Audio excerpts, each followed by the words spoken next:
Halo, halo, halo, shalom. Halo guys. Ya teman-teman, hari ini kita bahas kebenaran firman Tuhan bersama-sama. Matius pasal yang ke-19 ayat yang ke-6. Di sana mengatakan bahwa demikianlah mereka bukan lagi dua, melainkan satu. Karena itu apa yang telah dipersatukan Allah tidak boleh diceraikan manusia.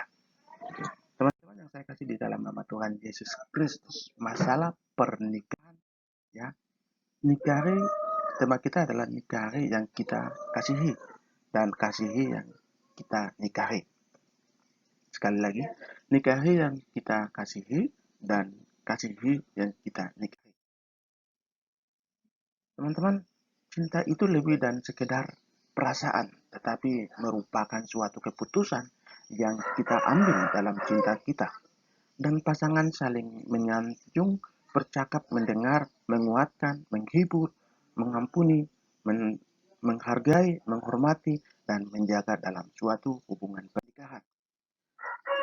Tiada kepedihan yang melebihi kepedihan yang timbul dari suatu pernikahan yang tidak bahagia. Pernikahan yang diabaikan akan menciptakan penderitaan dan kepahitan, namun yang dengan baik dipelihara akan menciptakan damai dan sukacita. Pernikahan adalah puncak dua instan yang membangun relasi yang saling mencintai, membangun relasi dengan komitmen, cinta, dan tanggung jawab.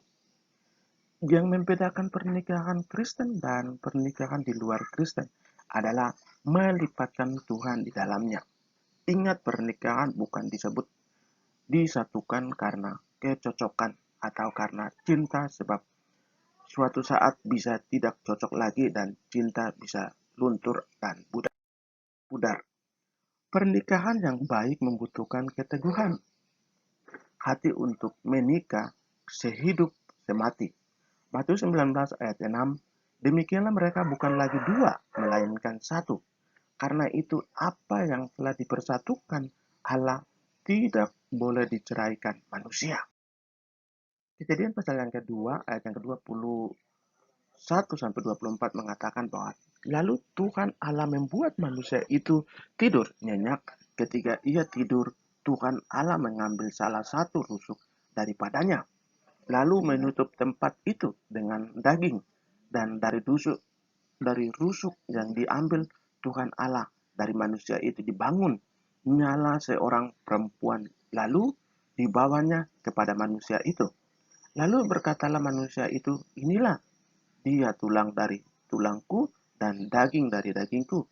Ia akan dinamai perempuan sebab ia diambil dari laki-laki.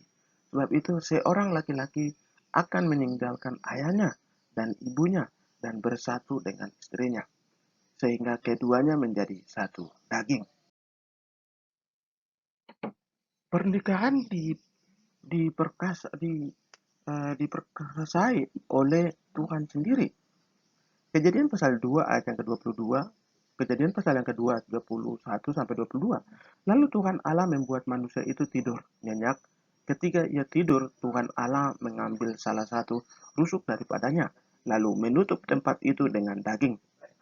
Dan dari rusuk yang diambil Tuhan Allah dari manusia itu dibangun nyala seorang perempuan, lalu dibawanya kepada manusia itu.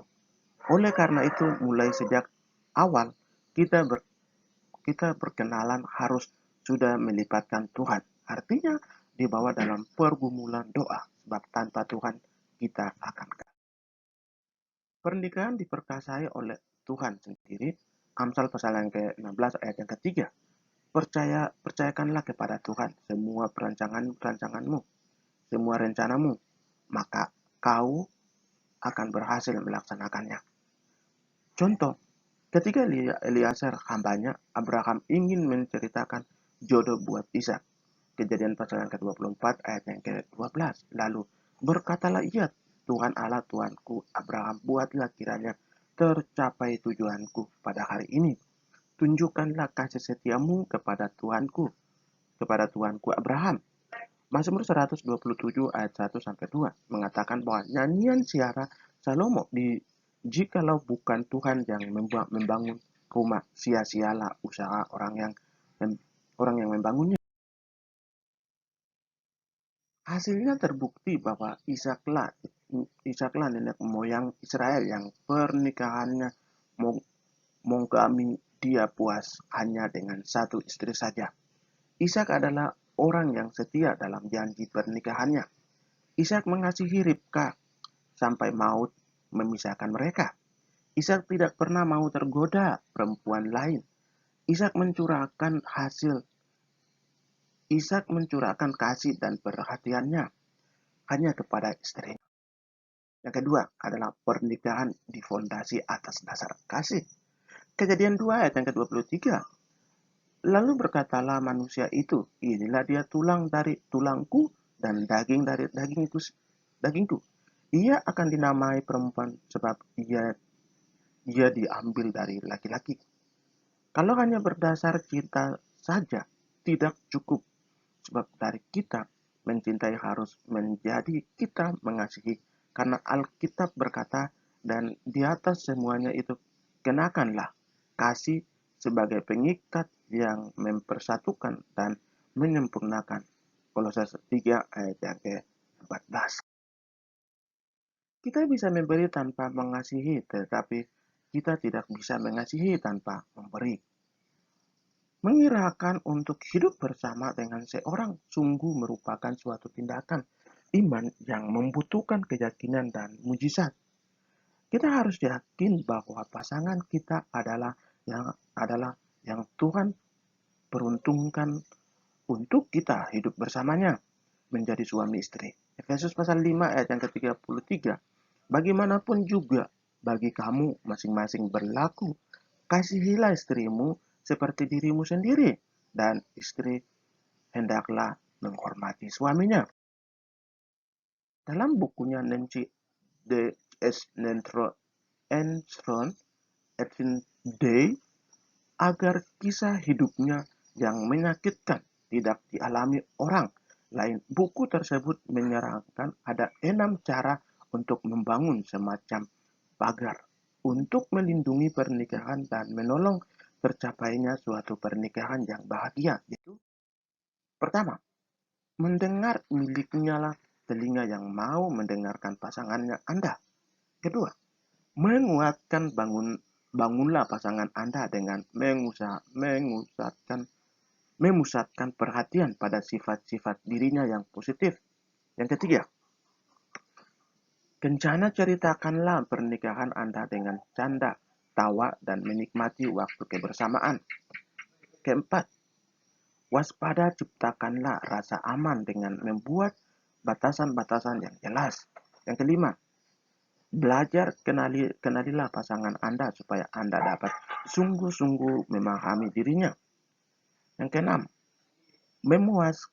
memuaskan, penuhilah kebutuhan satu sama lain.